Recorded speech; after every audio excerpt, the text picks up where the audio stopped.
Queridos amigos de Monticello, reciban un saludo muy especial. Qué alegría estar con ustedes nuevamente un viernes en este delicioso espacio del Café Filosófico. Le damos la bienvenida a todas las personas que nos acompañan en esta noche, a los que nos ven hoy viernes a las 7:30 de la noche a través de nuestras redes sociales de Monticello, también a los que lo ven ya en diferido. Un saludo muy especial, gracias por acompañarnos. Qué placer estar con ustedes. Y para mí definitivamente siempre será un placer, algo que disfruto demasiado, estar muy bien acompañado. Esta compañía tan maravillosa de Tita Llanos. Es un placer la compañía. Y para Epicuro la compañía y una buena conversación era un placer, no natural, no necesario, pero era un placer. Así lo es. incluyó en su lista, ahorita lo mencionaremos. Una buena conversación como la que tenemos todos los viernes y propiciamos en nuestros contertulios. Exacto, para mí es un placer escucharte, para mí es un placer estar con nuestros contertulios. Muchos placeres, ¿cierto? No solamente lo reducimos a uno por ahí, que mucha gente mismo piensa en ese placer. No, hay más muchos con placeres. con este rojo, más pensamos en eso. Exacto, estamos, mejor dicho. Te ves bellísima como siempre, con tus flores, con tu rojo. Exacto. Yo también no me podía quedar atrás, rojo, entonces hoy te estoy acompañando con el rojo. Estamos en el rojo placer. Rojo placer, el placer del chocolate también, que me encanta ahorita. El placer de una buena bebida. Y hoy, pero es que hay que hacerle una referencia a esto muy importante porque pasamos de tomar agua a los dos primeros cafés de este año a tomar este delicioso champaña. Qué placer, qué gusto estar contigo, Tita, compartir con ustedes contertulios. Salud para todos. ¿Qué se están tomando esta noche? Espero que sea una bebida placentera para ustedes, que la disfruten mucho y que tengamos un espacio muy agradable en este café filosófico. Bueno, creo que lo hemos hablado mucho. El tema del día de una vez, vamos a hablar del placer. Ese es nuestro tema del día y me alegra mucho pues tener la oportunidad de tocarlo porque desde el año pasado que lo habíamos anunciado tenía muchas ganas de abordar este tema. Recuerden, es nuestro tercer café filosófico del año. Empezamos hace 15 días con el sentido de vida, muy recomendado para quienes no se lo han visto. Hace 8 días hablamos de la felicidad y hoy hemos querido hablar del placer. Para este día, Tita, ¿qué música estamos escuchando para este tema tan interesante? Una muy propicia, creo que es la más propicia. Carmina Burana, realmente deberíamos pronunciar Carmina Burana, porque Carmina es canto, himno, es una palabra latinizada, y Burana de Björk, una región de Baviera. Son unos cantos, unos himnos que se encuentran en esa región de Baviera, como decir canto de Medellín, canto de San José de Costa Rica, canto de Monpós, canto de Madrid. Es una cantata similar a la ópera pero sin acción. La vamos a escuchar en un volumen más bajito, va a quedar casi como una recomendación para nuestros contertulios. Los que lo están escuchando pues en este momento no, porque la vamos a poner muy pasito, está pasito por aquello de las voces, pero para los que lo escuchen después el café pues pueden ponerle volumen. Realmente es una obra que conocemos mucho, es muy famosa, voy a hablar un poquito de ella porque vale la pena. Karl Orff, el alemán que la crea a principios del siglo XX, de Karl Orff lo conocemos, es muy famoso por el método Orff para las escuelas de música que todavía se emplea, muy famoso, y esta cantata. Carmina Burana nace de unos himnos que se encuentran en el siglo XIX en unas abadías benedictinas, pero son unos, pues Orff pone la música, que además los músicos, yo no los sé explicar porque no soy música, pero los músicos que nos están escuchando y las personas que tienen oportunidad de platicar con músicos, por favor pídanle, pues mi hija de hecho me ha explicado, pero yo no lo sé repetir. Es algo muy valioso musicalmente porque en los compases Karl Orff quiso ponerle a esos sonetos que encontraron en esa abadía de Baviera una música, él dice que fuera primitiva. ¿Cuál es la música primitiva que tú y yo hemos escuchado, Jorge Iván? ¿Cuál es la música más primitiva? Y los dos hemos escuchado la misma, Jorge Iván. Ya te di una pista, los dos. La misma música hemos escuchado tú, la música más primigenia para ti y para mí como seres humanos. El arrurú. Antes, cuando eso ya habíamos salido de nuestra madre, el rorró, el arrurú, el arrorró, ¿cierto? Ya habíamos salido, de hecho un día tuvimos canciones de cuna. Exacto, muy lindas. Las canciones de cuna, por eso pensé. El versese. No, en el vientre de nuestra madre, los latidos del corazón. Eso quiso hacer Carl Orff, que la música fuera primitiva y muy intensa, y lo hace con unos compases muy especiales que los músicos saben explicar. Por eso Carmina Burana es una obra tan conocida, es una obra que se toca casi que cada año en todas las ciudades. Las orquestas siempre programan en su agenda tocar Carmina Burana, Carmina Burana. Los sonetos lo traemos aquí a colación porque, bueno, la música es realmente muy placentera, es muy intensa, tiene 3 partes. Lo primero es la primavera, en que no se refiere solo a la primavera como está Vivaldi, sino como el florecimiento. De ahí desarrolla el florecimiento de muchas cosas, el despertar a los placeres, a la vida sexual. Son sonetos profanos, completamente profanos. Ya vamos a ver por qué los tenían guardados en esa abadía. La segunda parte es en la taberna, entonces el placer del vino, el placer de la exageración, también se le canta al dinero, a la fortuna, o fortuna, con esa empieza. Incluso la segunda parte guarda mucha relación con placer. La segunda piececita de las 28 creo que son, en las 3 partes, es un ganso cantando antes de irse para la olla, como quien dice, el placer, ya me van a echar a la olla, pero yo aquí canto antes de meterme a la olla. Y la tercera parte es el encuentro de amor, pero más bien un amor carnal y las infidelidades. Es todo puro placer profano, es una sátira, es una ironía. Esos poemas vienen desde el siglo XII, XIII, en la época de los goliardos, que eran los frailes retirados de los conventos, o echados más bien, y se iban a ganarse la vida cantando cosas contra la iglesia, pero con la música religiosa. Entonces eso lo hacía mágico a los goliardos, pues los goliardos hacen parte de nuestro patrimonio. Eso es lo que hace pensar a los estudiosos que esa época llamada tan oscura de la Edad Media no fue tan oscura, porque lo que cantaban realmente no da cuenta de mucha oscuridad, más bien era una época también un poquito como del renacimiento desenfrenada. Entonces nos cae de perlas. Llama la atención, pues yo sé que muchos de nuestros contertulios son creyentes, pues sepamos, Jorge Iván, que cada año, porque yo soy una que si la orquesta aquí en Medellín, la Orquesta Sinfónica de Medellín, pues el programa Carmina Burana es una obra que además la tengo en mi carro y la pongo duro, es una obra para oír duro, como no la podemos escuchar en este momento, y bueno, y es completamente profana, pero hoy vamos a poner en su justo lugar el placer, y entonces los oyentes nos van a disculpar y ustedes mismos van a saber, pues qué bárbaro, cada año voy a un concierto que dice estas cosas que dicen. En la red pueden encontrar la traducción, la letra, que es realmente muy provocativa. Así es, bueno, sí. Qué interesante eso, sí. Tita. Yo no sé por qué estaba como tan enredado antes de empezar el programa, eso era lo que estábamos hablando. Yo dije, este tema me estaba enredando, me tenía, no sé, un poco como inquieto. Entonces, para ir aclarando un poco el tema del placer, ¿sí? ¿Qué tal si nos cuentas, si hablamos de placer, qué entendemos propiamente? Sí. Para hablar de placer, lo defino. A ti te están gustando mucho las definiciones. Ay, sabes que alguien te está ganando con el cuadernito. Sí, ¿Cómo te parece que te salió competencia? Hay una contertulia que se llama Angélica. Sí. No se llama Angélica. Se llama María Angélica. Sí, no es la otra Angélica. Ella me ha mandado el resumen que ha hecho del café de la semana pasada. Yo decía, pero yo a qué hora dije esto tan bonito, a qué hora dijimos esto, pero ¿qué es esta escribana que tengo? María Ángela. Y me dice, hago resumen. Y yo le dije, me sentí muy honrada, Jorge Iván. Y dije, le has ganado a Jorge Iván. O sea que ese cuadernito ya tiene competencia. Ella es muy juiciosa y, sí, y desde el año pasado me yo no sabía el que resumen. Tenía cuaderno, me parece bellísimo. Sí sé que hay otra, Catalina Escobar también tiene cuaderno, me lo comentó, pero es que María Ángela me mandó el resumen hace unos 2 días. Bueno. No, y yo se lo recomiendo a todos, ¿no? Porque realmente es un ejercicio muy interesante tomar las notas, volver después sobre ellas. Muy lindo, un día les pediré los cuadernos a ver qué es lo que yo digo. Entonces, el placer, por un lado, se ha considerado como lo contrario de dolor, que no es cierto, esa primera acepción es falsa.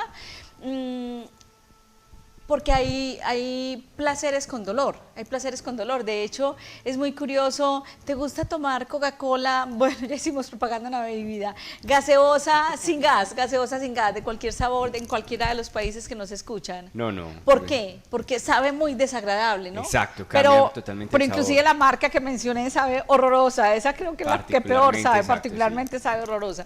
Y es porque la gaseosa, el placer es muy bonito como el placer, ya voy a volver a relacionar con la gaseosa. El placer es tan importante y es tan cierto que el ser humano es un ser de placer, que es la manera además como la naturaleza, biológicamente, hablemos al margen de cualquier ideología moral, pues garantiza la sobrevivencia. Si no fuera placentero comer, Jorge Iván, nosotros no comeríamos y nos moriríamos de inanición.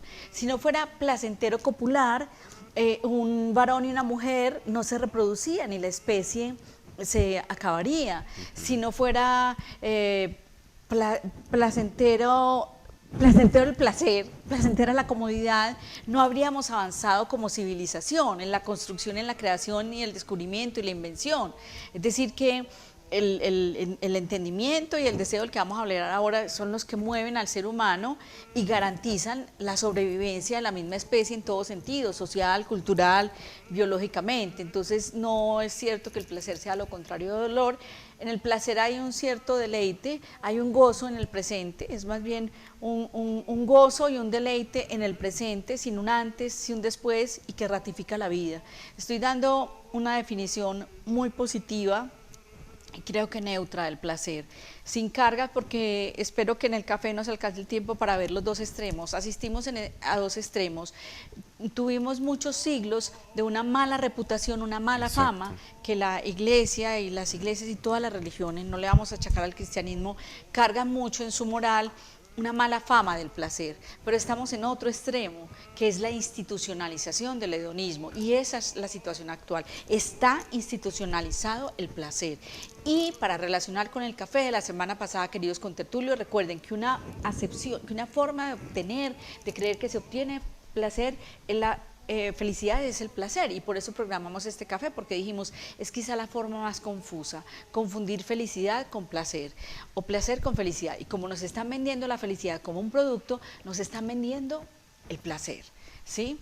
Totalmente, no, iba a preguntar, con esto que dices, Sí. ¿de dónde viene esa concepción negativa del placer? ¿Cierto? Si nos puedes Sí, comentar. incluso al margen, vamos a ser justos, no se la vamos a cargar al cristianismo, ¿eh? Hay un rechazo casi que por tres características que podría tener el placer. Una, que el placer se ve como inmaduro, como de los inmaduros, porque es un estar muy en el presente, acabo de decir, es un gozo sin antes ni después. Entonces, como que el maduro es el capaz de esperar, pues mira, de hecho la champaña, nosotros en realidad no estamos tomando champaña porque no es de la región de Champaña, de Francia. Si fuera española se llamaría cava, si fuera italiana sería un prosecco, pero no estamos tomando ningún vino espumoso. Ese vino espumoso tiene relación con el placer también, o sea, todo guarda relación hoy, lo hemos buscado muy bien. Cualquier vino espumoso como champaña, prosecco o cava es hecho por doble fermentación. Después de la primera fermentación de cualquier vino, en este caso principalmente los de champaña pinot, se le pone levadura y azúcar a la botella, se tapa la botella y a esas botellas se les va girando porque esa levadura va creando una sedimentación, entonces para que la sedimentación se riegue por todas partes.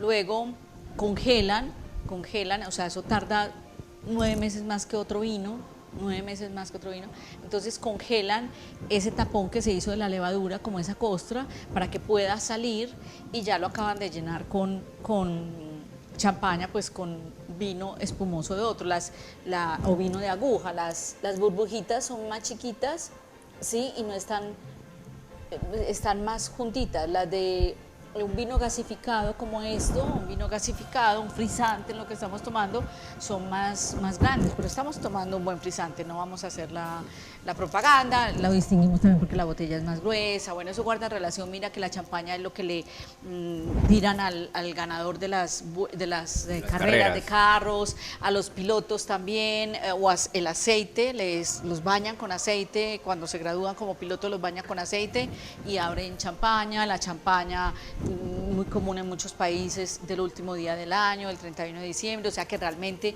es una bebida al placer, pero tiene que ver con ese esperar, con ese añejamiento, entonces digamos que es un vino muy maduro, es doblemente madurado. Entonces, al placer se le considera inmaduro porque es del presente, porque tal vez no tiene futuro, porque no calcula la consecuencia y no tiene ni siquiera remordimiento o escarmiento del pasado, entonces es atemporal. No calcula la consecuencia. Entonces no tiene futuro y ser seres sin futuro, entonces como que se ve como inmaduro, como irresponsable, ¿sí? Ese es un temor que se tiene del placer, entonces ahí ha ganado mala fama, pero Epicuro, que va a ser Epicuro y Epicuro nos va a ayudar mucho cuando lleguemos a Epicuro.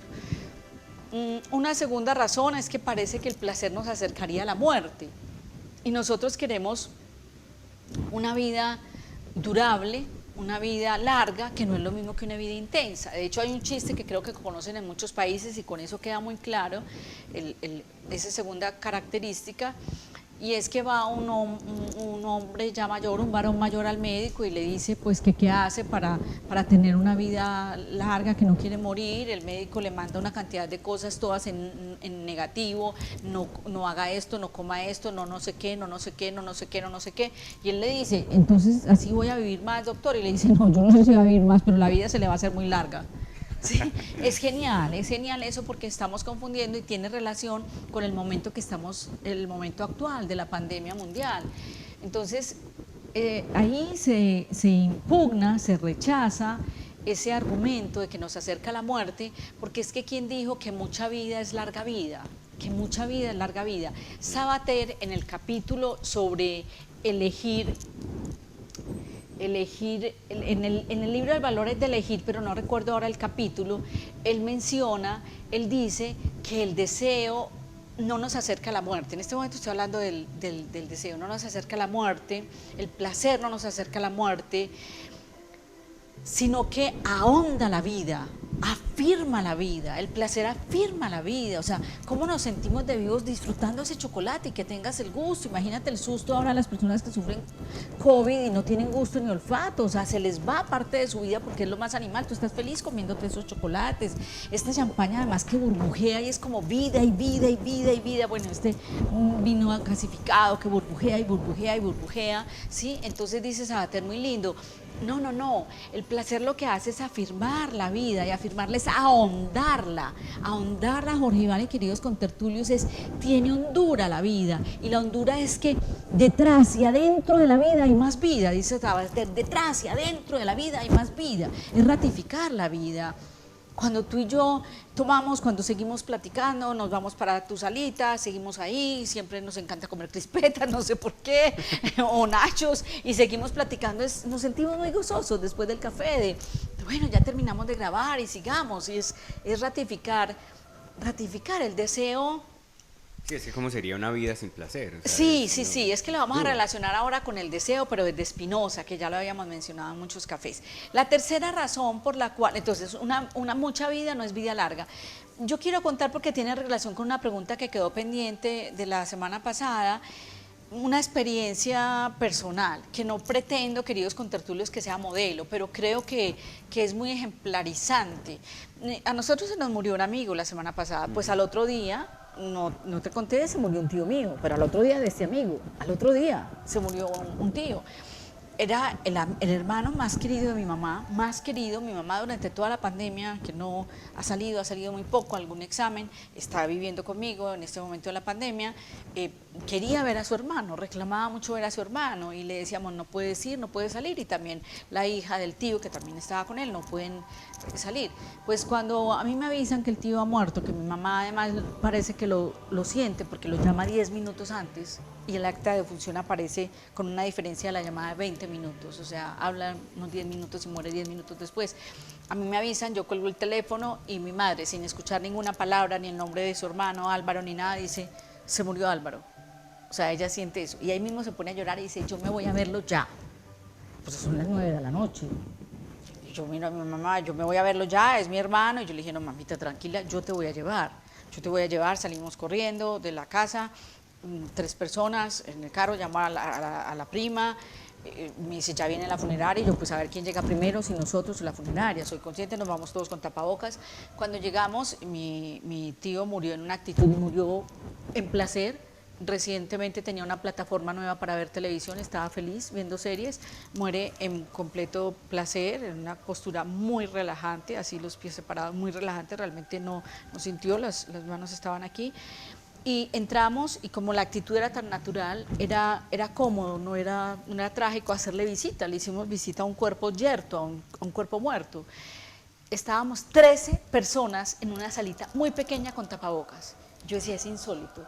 Es insólito que haya pasado un año, mi mamá no vio a su hermano y vino con tapabocas a ver a un muerto y éramos 13 personas con tapabocas. O sea, mi mamá podría haber ido muchas veces a ver a su hermano a más de 2 metros de distancia, en una casa grandísima, desde la puerta, el tío desde un patio con tapabocas, y no habría sido tan arriesgado. Pues ya pasaron 5 días, ellos 2 solos, pero ese día éramos 13 y ahí sí no nos importaba. Qué triste, Jorge Iván. Yo me sentí muy mal con mi mamá. Y le dije al otro día, mamita, ¿me haces por favor la lista de las personas que quieres ver? Y yo voy a pedir los permisos y tú vas a ir a ver todas esas personas. Porque eso era lo que yo denunciaba la semana pasada. Sí, sí. Entonces, sí, queremos que estas personas mayores nuestras no se mueran, que alarguen la vida. Pero alargar la vida es buena vida. O sea, hay que relativizar también qué es buena vida para una persona de 90 años. Para mi mamá era ver a su hermano. Y durante un año no lo vio, porque seguramente ni su hija ni yo nos prestamos para eso. Pues yo ya me rebelé, ya llamé a otras personas a decir, este es el plan, yo voy a llevar a mi madre. Mi tío tenía plan de ir a un pueblo, le dije, mamá, ¿quieres hacer el paseo que el tío quería hacer a ese pueblo? Nos vamos a ir con tapabocas y ya.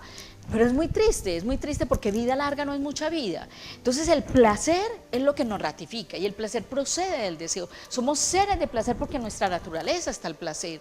El solo hecho de que tú estás triste, y yo te puedo hacer esto. O sea, este solo roce es placentero para ti, pero es placentero para el alma. O sea, somos seres de placer. Entonces, esa es la segunda razón, que parece que acorta la vida, lo que es inmaduro, y lo tercero, bueno, que es como rebelde. El placer es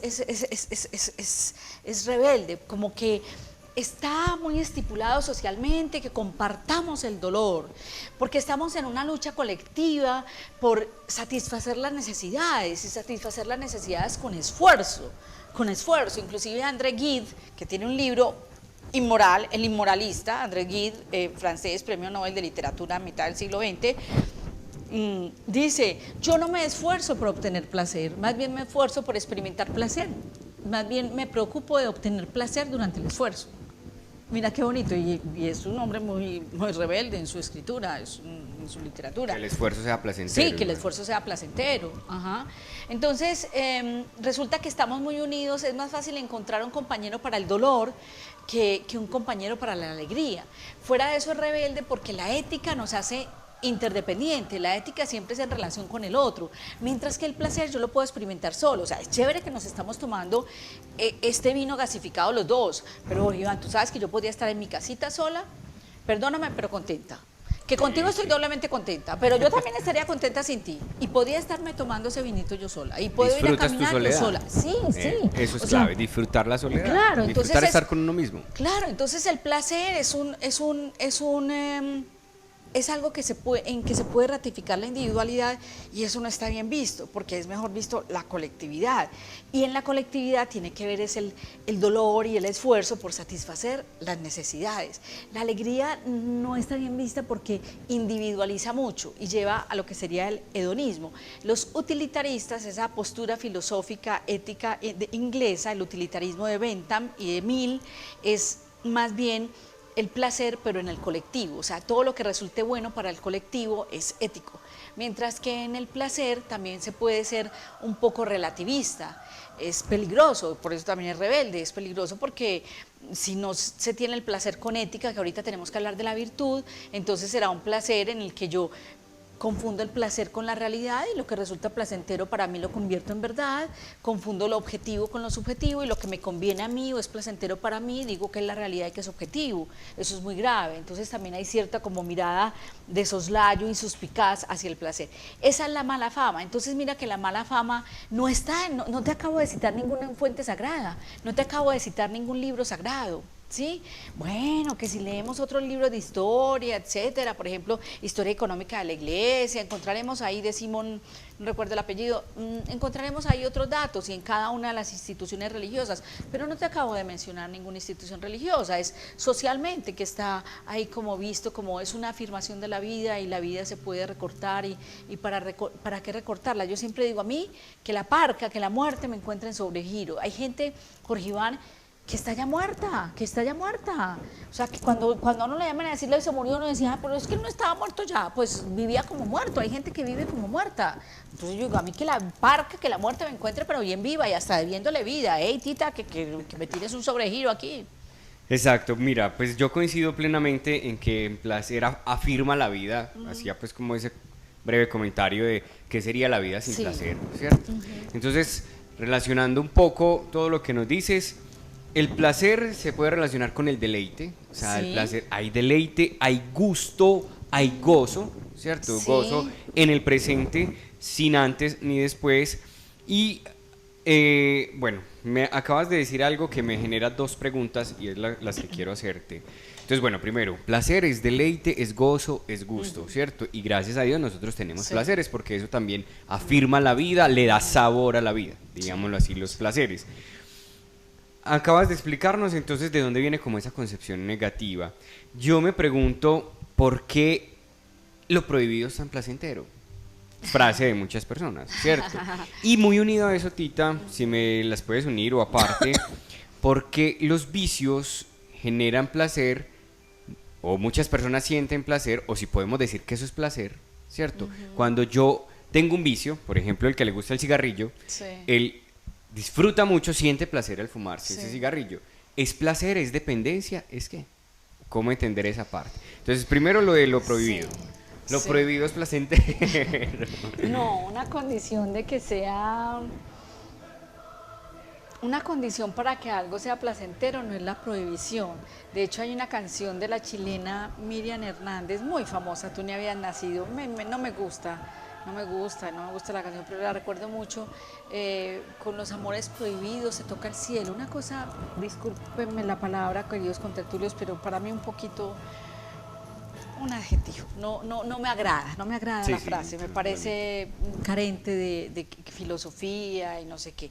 Yo pienso que cuando una persona disfruta lo prohibido, tiene que ver es con la libertad, no propiamente que el placer tenga que tener esa característica, porque una relación de pareja amorosa que puede ser pública, que es lúcida, que es transparente, ¿por qué va a tener menos experiencia de placer que una relación amorosa furtiva que tiene que ser al escondido, que por alguna razón es ilegal, es clandestina, etcétera? ¿Por qué? No, es el asunto de la libertad, que debe haber un gozo, debe haber algo de oposicional desafiante, es una categoría que usan los psicólogos, algo de rebeldía sin causa en la persona que experimenta ese placer y dice un poquito es irme contra las estructuras, como los goliardos. Entonces es el placer de, por alguna razón, irme contra las estructuras, y en irme contra las estructuras tal vez me autoafirmo. Es un problema de la autoestima, la autoimagen. Entonces parece que mi imagen se tiene que construir por alguna razón, no me siento reconocido o no siento que en esta presión social o en esta sociedad a la que pertenezco sea reconocido. Entonces lo que hago es ser disruptivo, ser beligerante, contestatario, y obtengo placer, incluso dañándome a mí mismo. Entonces la explicación está es por el manejo de la libertad y llega a ser inclusive una patología que atienden psicólogos y psiquiatras, ¿cierto? Sí, incluso pues pues... ¿Te quedó claro? Entonces, no, me queda muy claro, sí, totalmente. Incluso, pues yo lo digo es porque dentro del acompañamiento o dentro de la práctica, lo que más se ve, pongamos el caso concreto, dentro de la infidelidad o la doble vida, lo supuestamente placentero termina siendo un dolor de cabeza para las personas. O sea, nada más duro que tener una doble vida, por ejemplo, para alguien. Saber que tiene su estructura, ¿cierto? Su familia, su hogar, su pareja, incluso sus hijos, pero se deja llevar por el placer, por eso ese tema me parece tan complicado, se deja llevar por el placer, pero eso se le termina convirtiendo luego en una carga Recordé también, porque te sirve en tu acompañamiento con parejas, el café que tuvimos del miedo, que fue creo que el segundo café del año pasado, y hablábamos del temerario y del temeroso. Entonces aquellos que tienen una doble vida, sea la mujer o sea el varón, parece que tienen algo de temerario, les gusta ese riesgo, pero además se ha visto en como las estadísticas o estudios que se hacen de las infidelidades que llevan a divorcio, etcétera, que es una manera de buscar el divorcio como víctima. Inclusive llega un momento que se dejan pillar, hacen algo malo para dejarse pillar y que por eso los liberen, ¿cierto? En realidad yo quería que me pillaran para que me liberaran, yo no era capaz de este divorcio, o sea, apréndete ese truquito, porque además en nuestra sociedad parece que las mujeres son las que se divorcian y no los varones les da miedo, entonces siempre es la mujer la que tiene que tomar la decisión, así la tome con dolor porque se da cuenta que su pareja tiene una doble vida, pero no le carguemos a los varones, que las mujeres también hacen esto y lo saben hacer mucho mejor que los varones, porque tienen una inteligencia múltiple y un cálculo de detalles, un cuidado de los detalles que más difícilmente, para que lo sepas también, no sé si te estoy escandalizando, más difícilmente pillan a una mujer infiel que a un varón infiel. Por la propia psicología femenina. ¿No sabías eso? ¿No sabías eso? Bueno, no me había tenido a pensarlo, pero... ese no es el tema. ¿Qué tema qué tema tan candente? Apenas para tu camiseta roja. ¡Qué bárbaro, qué bárbaro! Jorge Iván, mira, definamos placer en Epicuro.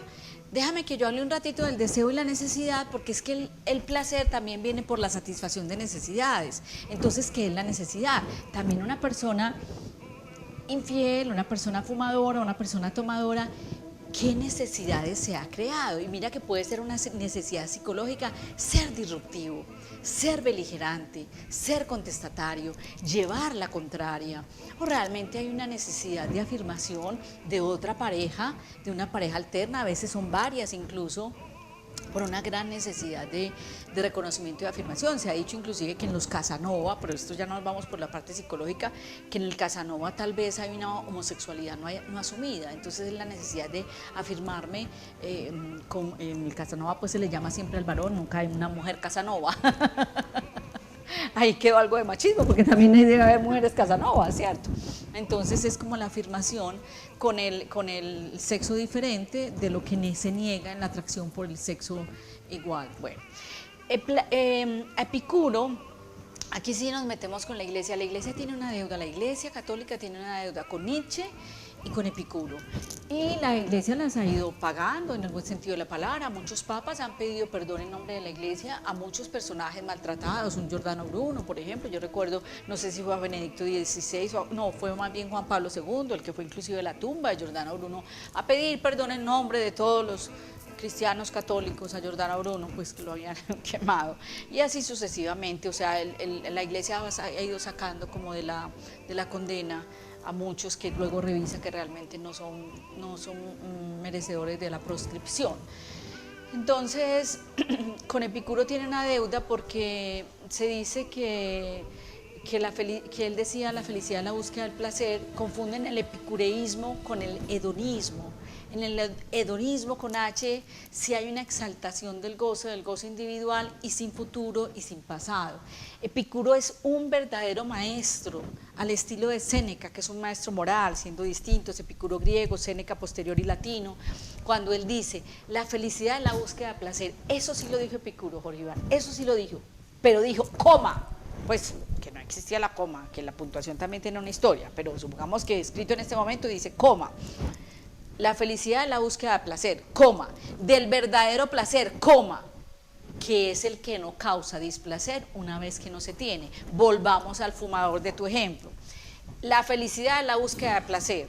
hay placer en el fumador, dice, del verdadero placer, coma, que es el que no causa displacer una vez que no se tiene. Si esa persona fumadora, Jorge Iván, está desesperada porque no tiene el cigarrillo no es un placer, porque le produce un displacer. Si esa persona que bebe en demasía, una noche, un día, al otro día tiene un estado, pues un guayabo, decimos en Colombia, un estado de deshidratación tal que le da migraña, que le hace sentirse muy mal, pues hay un displacer.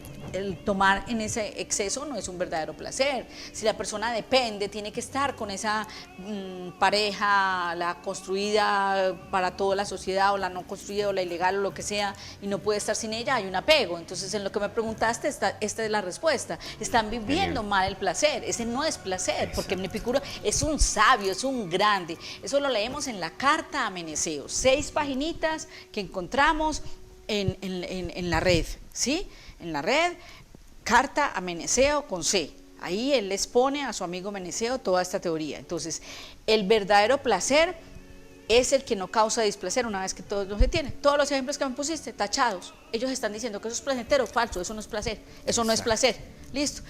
Lo que pasa con Epicuro, que tenemos, qué rico vivir como Epicuro, es que Agustín, padre de la iglesia, San Agustín de Hipona, obispo de Hipona, él dice, si no fuera por el asunto de la transmigración de las almas, que sabes que es un asunto que no se acepta en el cristianismo, entonces yo sería epicúreo. Entonces la iglesia se soporta en Santo Tomás y en San Agustín.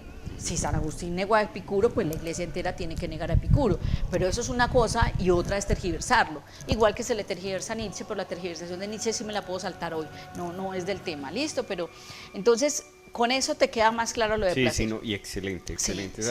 Esa definición, entonces ahí no hay placer. Es más, sí. No, se puede entender más como una dependencia. Claro. Y es una dependencia que causa placer, pues al asesino le causa placer matar, al violador le causa placer matar, pero ¿quién dijo que eso cabe entre los placeres? Ahorita vamos a ver, el placer satisface una necesidad y vamos a revisar las necesidades en Epicuro, ¿sí? Entonces vamos a ver que por fuera de esas necesidades, todo lo que tú llames placer, por fuera de esas necesidades, no es placer. No es placer, las necesidades de los seres humanos han sido muy estudiadas, muy estudiadas. El placer satisface la necesidad. Epicuro además recomienda, si yo satisfago ese placer, ¿qué pasa? O sea, que le ponga futuro al placer. Y si yo satisfago ese placer, ¿qué pasa? Y si no la satisfago, ¿qué pasa? Entonces, el fumador dice, si yo satisfago este placer 3 veces al día, 7 días a la semana, 365 al año, ¿qué pasa? Ya dijeron que cáncer en 3 años. Pues no, entonces, pero es que no le ponen futuro, sino que es el instante. Y ya hemos citado a André Comte Sponville cuando dice de manera hermosa, el instante no es morada para el hombre. Lo dice en Invitación a la Filosofía, el instante no es morada para el hombre. Nosotros estamos hablando del presente, del placer es en el presente, no en el instante. Porque el instante, recuerda que no tiene ni pasado, ni presente, ni futuro. Resulta que hay que vivir el placer, lo que necesitamos es una educación en el placer, hay que ratificar que somos seres de placer, no institucionalizarlo como ahora. Antes se decía que fuéramos a la iglesia para la salvación, entonces vamos a misa y estamos salvados. ¿Sabes qué? Fernando Sabater se burla y dice, casi que ahora lo que nos están diciendo es, vamos a la oficina y después a la tienda a comprar cosas. O sea, somos víctimas de una ideología que es el consumo, el consumismo. Entonces te venden las cosas como si fueran necesidades o felicidad. O sea, cómprate esta batita, ¿sí? Cómprate esta batita, cómprate este pantaloncito que tú lo necesitas. O sea, convertimos nuestros caprichos en necesidades, necesidades que no cesa. Entonces yo tengo el capricho de comprar este pantalón y me invento que es una necesidad y me necesita, tienes 3 similares en el closet, muy similares, de la misma tela, ¿sí? ¿Cómo va a ser una necesidad? O sea, la necesidad sí es el vestido, pero 3 pantalones igual, o 47 pares de zapatos, etcétera. Convertimos los caprichos en necesidades. Y eso lo hace la sociedad de consumo. Y luego, qué rico tener un café, no me puedo ampliar hoy ahí, pero todo eso viene por el nacimiento de la publicidad. Y la publicidad, para dejar inquieto a los contertulios, que me encanta dejarlos inquietos, pues la publicidad nace por el bendito bombillo. Por el bombillo. Por el bendito bombillo, por estos benditos bombillos. Thomas Alva Edison inventa el bombillo, las fábricas dicen pongamos bombillos, no cierran ya a las 6 de la tarde que el sol se va, a las 5, a las 4 en invierno, sino que dicen Pongamos soles artificiales, que son los bombillos, y que los trabajadores sigan trabajando. Horas extras, el trabajo nocturno, hay una sobreproducción. ¿Qué hacemos con la sobreproducción? Pues entonces creemos la necesidad. Tú necesitas eso, así nace la publicidad. Es cuando, es muy linda esa historia, es muy linda que la toquemos cuando hablemos del ocio, cuando hablemos del descanso, porque está muy satanizado eso del ocio y del placer también. O sea, estamos también en un mundo, en una sociedad muy neurotizada. Mira que ahora como hay necesidad de la fama, del dinero, del reconocimiento, entonces se trabaja en demasía. Como se trabaja en exceso, la virtud es el justo medio, ya lo hablamos en el tema de la felicidad, es el justo medio entre el exceso y la carencia. Entonces, no se trabaja de manera virtuosa lo que se necesite, ni se descansa de manera virtuosa, son dos extremos. Entonces se trabaja demasiado y las personas ya no tienen la noche para las tertulias con amigos. Dime cuántas personas están haciéndose visita por las noches entre semana.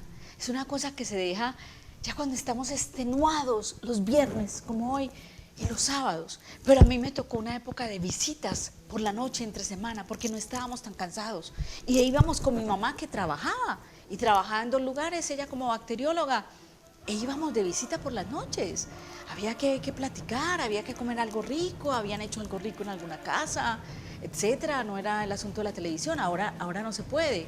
Yo siempre he cuidado de que el día tenga, cada día, no la semana, cada día, para vivir más acorde con la naturaleza, cada día tenga un rato de trabajo y un rato de ocio. Y pues he sido bendecida en poder poner esa condición en mis diferentes trabajos. Yo trabajo de tal hora o hasta ahí, y el resto del tiempo que hace, no, el resto del tiempo no produzco dinero, el resto del tiempo descanso, tengo que nadar, tengo que ir a cine, tú sabes que yo iba a cine todos los días, entonces son cosas que respeto. Los griegos, que son los que nos enseñan la virtud, ellos no conocieron la palabra. Bueno, en realidad el conocido fue la palabra arete.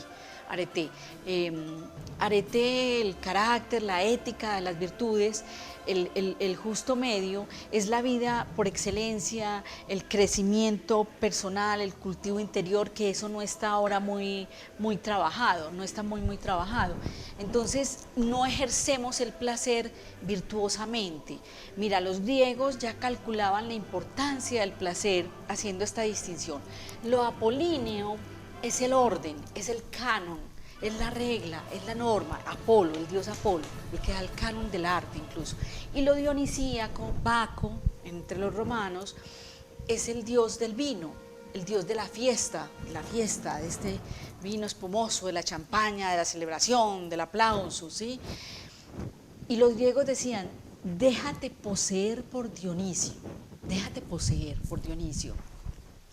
Ahí hay una sospecha grande con el placer, porque resulta que cuando estamos en el momento de placer y yo me entrego al goce, yo soy el mismo goce. Mira, yo voy a disfrutar qué buque, qué vino el que estamos tomando, ¿eh? Qué buque, que no es espumoso, que es gasificado, pero que es bastante bueno. Lo estoy disfrutando así como dice André Comte Sponville. Gozar de lo que tengo. ¡Eh! Te traje un regalo. ¿Qué? Antes de hablar, pero espérate, te traje un regalo. Entonces, cuando yo estoy en el goce, parece que no estoy yo. Y eso es peligrosísimo, perderse a uno mismo. Y los griegos sabemos que perderse a ellos mismos, que era la razón, era su centro, era lo peor. Por eso hablamos mal del apego, ¿sí? De ese amor que ellos no consideran amor, ese séptimo amor que dijimos para los griegos no es amor, el apego, porque es perder el centro. Entonces ya te voy a dar el regalo que te traje, no te imaginas. Lo apolíneo y lo dionisíaco, decía, entrégate a Dionisio, es que ahí donde él te deja tirado, porque tú quedas tirado después del goce, de cualquier goce, pero mira tan lindo, estoy haciendo muchos paréntesis para darte un regalo. Mira, escucha Nietzsche en La Galla Ciencia, parágrafo 45. Estoy segura que no es el 41 ni el 45, si no es el 41. Nietzsche, el vitalista, el hijo de Schopenhauer, el que la iglesia tanto ha perseguido, ¿sí? El placer, el amigo de Freud, la voluntad del placer, lo mencionamos también cuando hablamos del sentido de vida, ¿cierto? Que era el sentido de vida, era la voluntad de ser, y el otro la voluntad de placer, y era la voluntad de poder.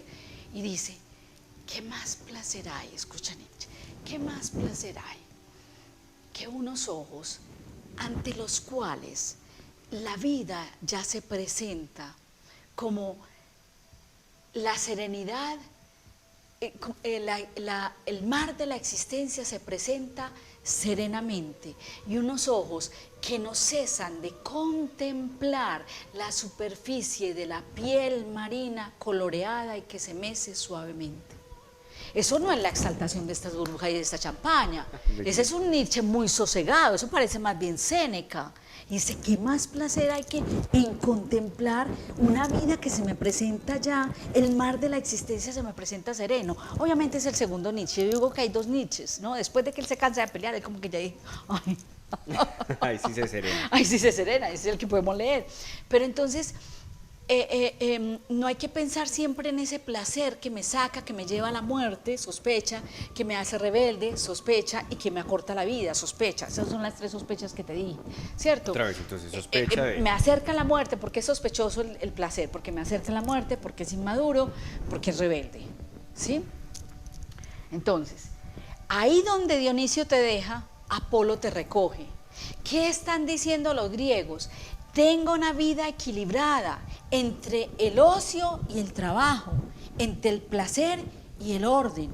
Tú trabajas con parejas, pero a mí me toca orientar en uno de mis trabajos, de mis profesiones, mucho a niños, a padres con sus niños, y les hablo de la importancia de un fin de semana realmente tranquilo, de una noche tranquila, de un rato de que el niño no se le oriente, que se le deje en el ocio, pero el ocio puede ser estar tirado en una cama mirando al techo sin hacer nada.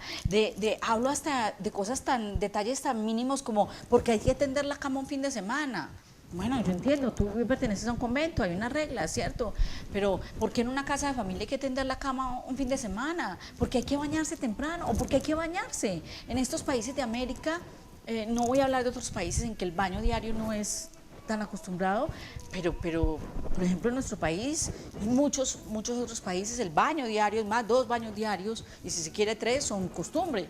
Entonces, ¿qué importa? ¿Qué va a pasar con que un día no nos bañemos? ¿Qué va a pasar con que un día estemos a las 11 de la mañana en pijama? ¿Qué va a pasar con que un día comamos comida chatarra y no nutritiva? Pues, ¿qué puede pasar? Entonces, tenemos que ir a la fiesta para estar en lo dionisíaco, para hacer el ocio. Tal vez el ocio es dejar de hacer lo que hacemos siempre, pero se les ve incluso de manera compulsiva a las familias. Tú vas un fin de semana a un centro comercial o a un parque de diversiones y es de una manera compulsiva, que los psicólogos dirían neurótica la manera de vivir el ocio. A las 3 esto, a las 5 esto, a las 7 esto, o sea, mercar. Yo siempre digo, ay, que nadie me vea mercando. Bueno, yo ya no merco, no tengo que mercar, pues vivo sola, yo todos los días compro alguna cosita y siempre hay cosas en mi nevera, pero cuando tenía una familia grande, que era el día de mercado, yo decía, ay, que nadie me vea un sábado mercando. No, qué desgracia, yo un sábado mercando. Sí, como que no, por Dios, pero es que el sábado es para estar haciendo cosas por fuera del orden. Entonces, en este afán de dinero, que ya va a aparecer Epicuro, pero te voy a entregar tu regalito, en este afán de dinero estamos trabajando tanto, neurotizándonos tanto, que inclusive el ocio se considera que es una postura calvinista, trabajar y trabajar. O sea, el placer tiene que pedir permiso, el placer hay que domesticarlo, el placer parece que tuviera que pasar por la razón para ser aceptado, el placer cogido con guantes. Entonces se habla un placer inocente, un placer humilde, un placer... No, el placer es el placer del presente, ya es la ratificación de la vida honda, la hondura de la que habla Sabater, ¿sí? Sí, Tita, y como se nos está acabando el tiempo, yo no quiero que, es que esto ha volado hoy definitivamente con este tema, creo que debemos apuntarle mucho a cómo educar el placer, lo dijiste, el pero placer recibí el regalo. Sí, exacto. Porque la metáfora, recuerda que además, porque tú vas a ir a mi funeral, yo sé que yo moriré primero y que tú irás a mi funeral, de pronto hasta te toca presidir mi misa de funeral. No te voy a dejar escrita la homilía, tranquilo, no soy tan atrevida.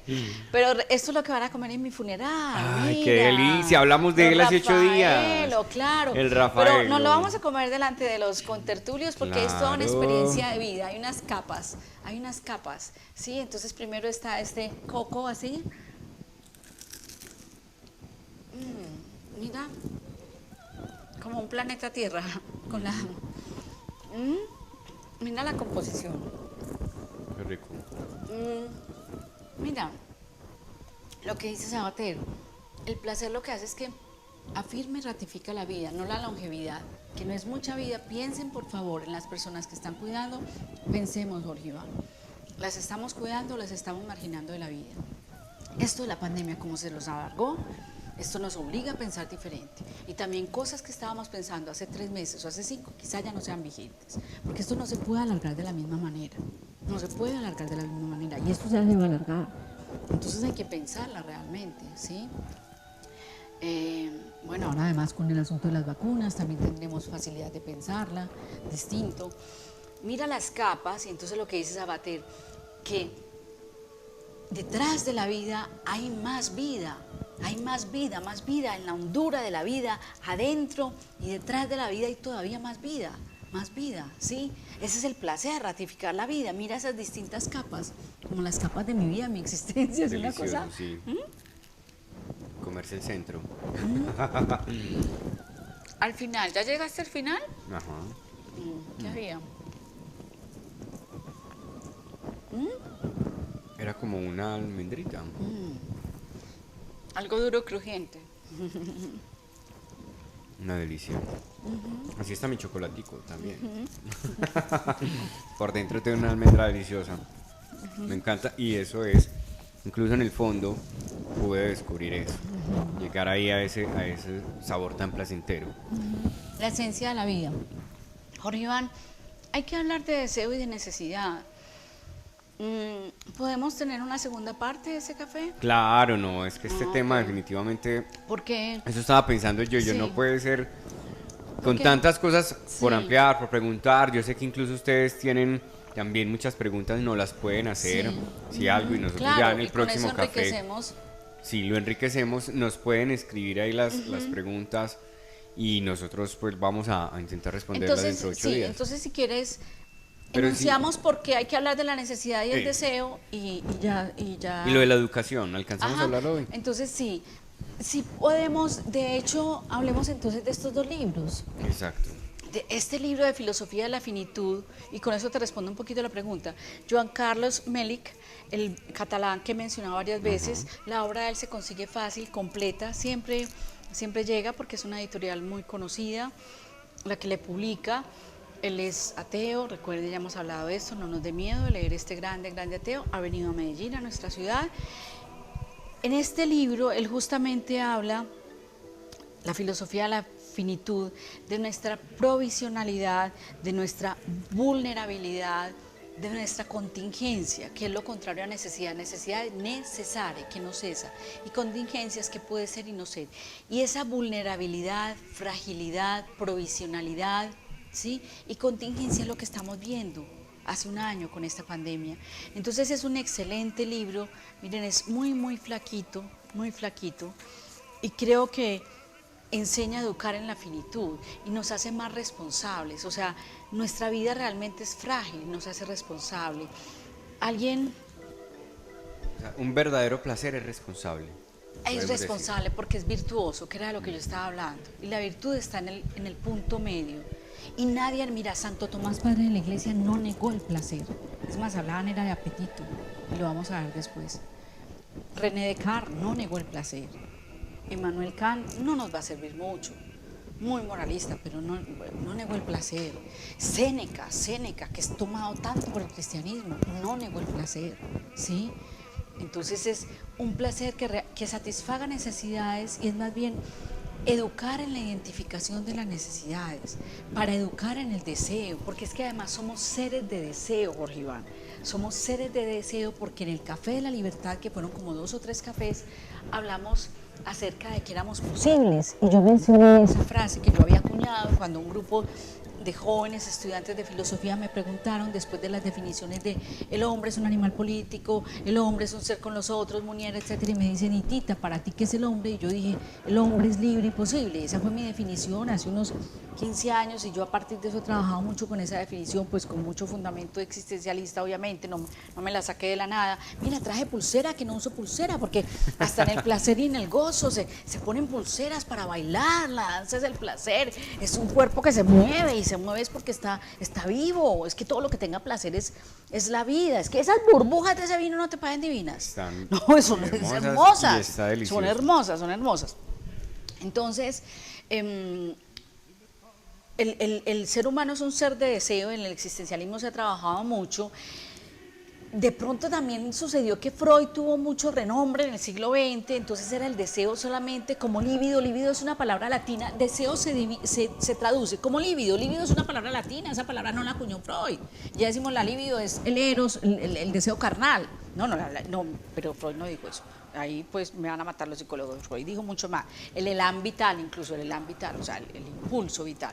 Pero entonces se habla de una persona libidinosa, es una persona que es morbosa sexualmente, o sea, está mal utilizada la palabra. La otra es cupiditas, la otra palabra latina para deseo, cupiditas, que tiene que ver con Cupido, con el eros, con el amor, pero nada que ver. Y concupiscencia, que esa palabra sí que está de mala reputación, una concubina. A ti no te tocó esa palabra, pero a mí me tocó cuando pues no se concebía las parejas sin un contrato, sin un tipo de contrato. El matrimonio civil, por ejemplo, es muy nuevo, en Colombia no tendrá más de 35, 40 años, entonces la concubina era la persona con la que se vivía sin contrato, y además no se hablaba de concubino, siempre el feminismo, o sea, el problema es de la mujer, que se hablaba de la concubina, pero no del concubino, o sea, yo puedo tener un concubino, ¿cómo así? ¿Por qué la concubina? Y entonces concupiscencia, qué triste, concupiscencia para Santo Tomás, ¿sabes qué es? La inclinación, tú te inclinas y por eso actúas. Qué palabras tan degeneradas. Por eso es tan importante en filosofía leer las palabras, rescatar, desentrañar significados y leer las palabras en la época que son, en la época correspondiente, ¿cierto? Entonces, somos seres de deseo porque somos seres posibles, porque tenemos sed de infinito, ya lo dijimos, porque queremos un mundo mejor, porque queremos siempre todo mejor, porque somos seres trascendentes y es una necesidad, la quinta necesidad en Maslow, la necesidad de autorrealización y trascendencia, es una necesidad, entonces hay que ir más allá porque somos seres de utopías es el no lugar, entonces la utopía, la Nueva Atlántida de Bacon, la utopía de Tomás Moro, la República de Platón, o sea, son utopías, somos seres de deseo, entonces hablemos de eso, del deseo y del deseo incluso como libertad y de la necesidad para hablar de la educación del placer. Pero yo te anticipo, la educación del placer tiene que ver con la educación de la virtud. En la virtud, y de la virtud no se habla, o sea, que en ese placer que yo elijo realmente se esté satisfaciendo una necesidad, que hay necesidades en el ser, tener, estar y hacer, tranquilo, hay necesidades en el ser, o sea, puede ser para mí necesario irme a volar, para ti necesario comer los frijolitos con el arroz hoy, listo, las dos son necesidades en escalas diferentes, pero es esa, la educación de la virtud, la educación de la templanza, un placer vivido con las 4 virtudes cardinales que el cristianismo hereda, son 7 virtudes, el cristianismo toma 3, fe, esperanza y caridad, y deja las otras 4, pero ya quedan en el mundo secular, la prudencia, la templanza, la firmeza y la justicia. Entonces, vivir el placer con frónesis de la que hablábamos la semana pasada. Si hay una educación en el placer, nos tienen que enseñar a desear, enseñar a necesitar y enseñar a sentir placer como la ratificación de la vida. Y eso quiero que lo profundicemos dentro de 8 días. Enseñar, me encanta la idea y espero que ustedes también, para que desde ya se animen y nos acompañen dentro de 8 días en el próximo Café Filosófico.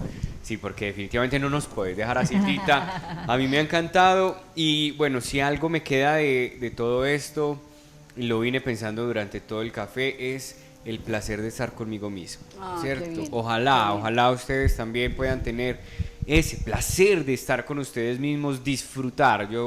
Me encanta ese verbo, disfrutar, ¿cierto? Porque incluso puede ser muy mal leído, pero no, o sea, disfrutar la vida y disfrutar estar con uno mismo, creo que es de las cosas más placenteras hacer las cosas como tú decías ahorita que me gustan, que me conectan, la piscina, la serie, el descanso, todo eso, el trabajo también obviamente, pues hace parte. Bueno, entonces relacionemos con el café del amor, porque yo sé que el amor es un tema muy recurrente en todo tu trabajo como teólogo, en tu asistencia a las parejas, y recuerden cuando hablábamos del amor, que el amor no desde la carencia es poseerte, sino desde la potencia, es celebro que existas. Cuando hay amor a sí mismo, que es algo que trabaja mucho el cristianismo, pues yo celebro mi existencia, y porque la celebro, me entrego al placer virtuosamente. Virtuosamente, ojo, me entrego al placer virtuosamente. Porque es la manera de celebrar mi existencia. Brindemos, Jorge. Brindemos por eso. Yo sí me lo tomé todo, Tita, estaba delicioso. Espero que ustedes hayan disfrutado también esta noche como yo la he disfrutado. Quedan muchas cosas también por reflexionar, por ahondar.